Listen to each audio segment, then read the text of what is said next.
This video is about how to use Bohm's MIDI translator with push user mode.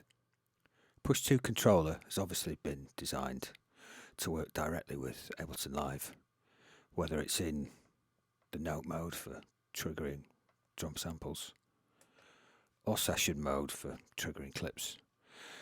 But what's probably not used as often is user mode, which on the face of it, when you jump to it, is quite boring to look at. There's nothing in the way of any kind of indication of what's going on, apart from the fact that it says user mode on the screen.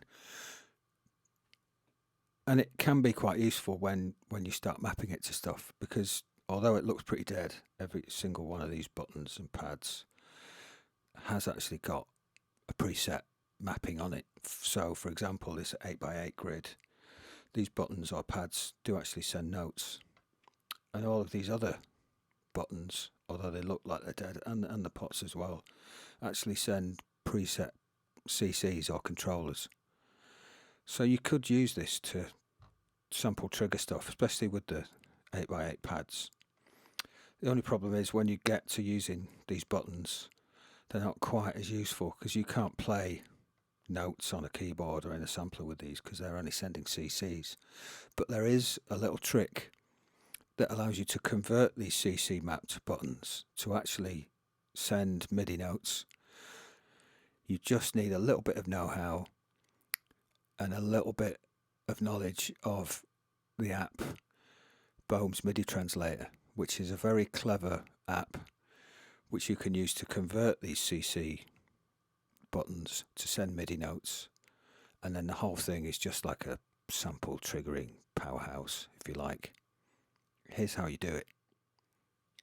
Okay, so here I am in Bohm MIDI Translator Pro, which is the software we're going to use to do this conversion. And basically what we need to do when we open the software is create a new preset. So we do this on the left hand side of the page. Add preset. I'll just call it site relevant.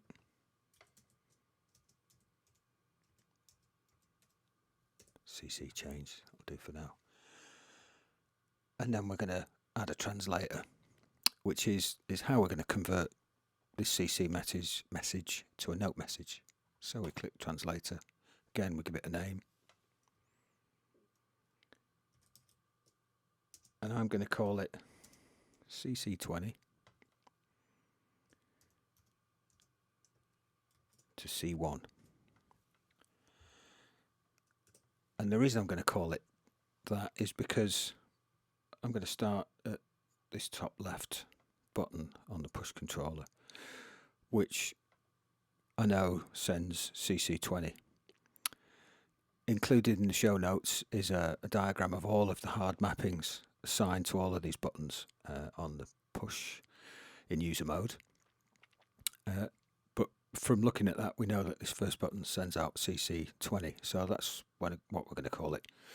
Once you've got loads of buttons set up, naming them specifically for what CC and what note they send makes them quite easy to identify when they're in a massive long list down here. So it kind of makes sense just to keep track of stuff.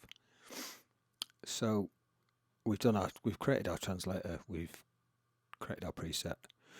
Now we need to just quickly press on preset and set some default in and out ports for Bohm, because it needs to know where to look for a message in, and then once it's converted a message, it needs to know where to send it out as well.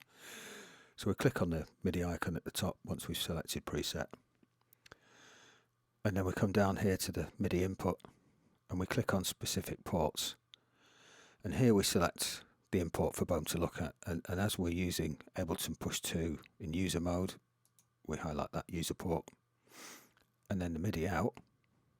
Shut that one. No. MIDI out, that one. We go to specific ports again. And we're going to port stuff out of Bohm via its virtual output. This is a kind of internal patching, if you like, out of Bohm into Live. So we select that. Then we're done with those properties, and we can come back over here to the actual translator itself. which we select. So we just need to set a few things up here. Translator options, we've got our name, we just want to make sure it's active, otherwise it won't work. And then incoming is where we tell Bohm what the message coming in is.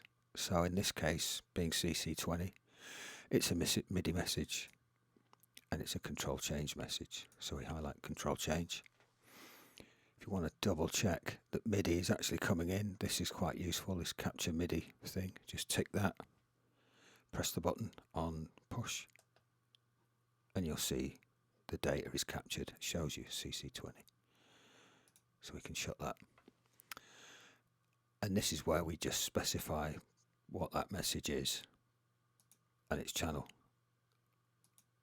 Go back here, it will show us it was channel 1, CC20.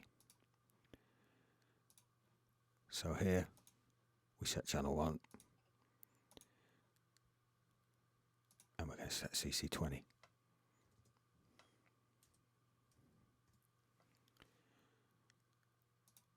And then its value, we're going to set this to 127, which is the kind of maximum value. And the reason we're going to do that is because when you press the button on push, it sends a CC value, and then when you release it, it sends a CC value again of 0. And we don't want this to trigger twice. We only want a trigger when we actually press the button. So we set this to a value of 127, so it generates a trigger on the button push, and then when we let go, it doesn't generate a second trigger. Moving down the list then, we've already specified the user port as the input, so we don't need to leave, we can leave that. That's it for incoming. Rules we don't need to worry about. Outgoing is where this message is going to go and what type of message it's going to be. So it's going to be a MIDI message. Obviously this time we want to send note on, that's what we're converting. We're going to keep it at channel 1.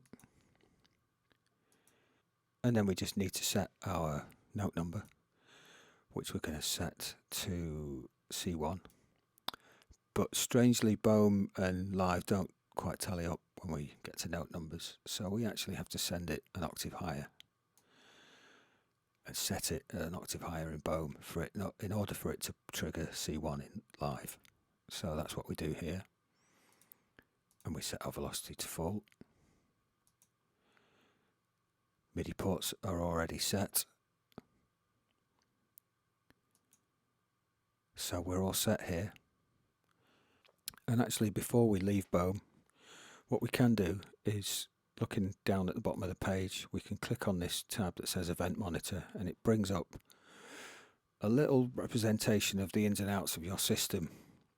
And what it does is show you a MIDI in, if one's coming in, and it shows you what's leaving Bohm as well. So in our case, we can press the button on push, shows us a MIDI in.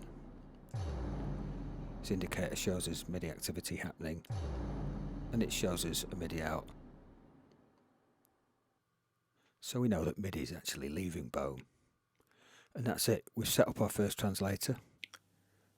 So here we are in Live, and I've set up a channel called Effects Hits, dropped my drum rack on there and populated it with a bunch of samples. We've set up C1 in Bohm, which is hit 1 here in the drum rack.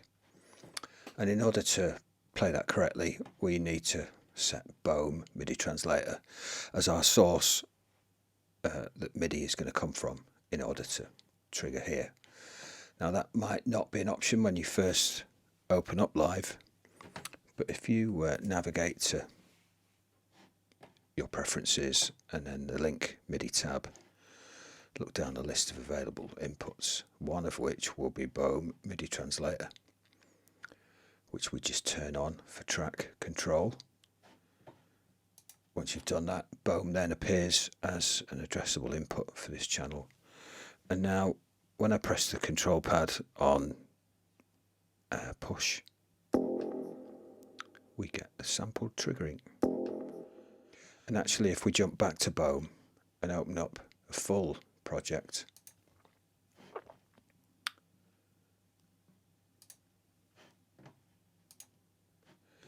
this is where I've created a whole bunch of MIDI notes for all the pads, as well as triggers for the trigger pads. This file is actually going to be free to subscribers of Musos. So if you look on our Buy Me a Coffee page, you'll get this for free if you're a subscriber. But basically, by creating these extra triggers, if I go back to live now and press the other control pads, we'll trigger everything else in the drum rack.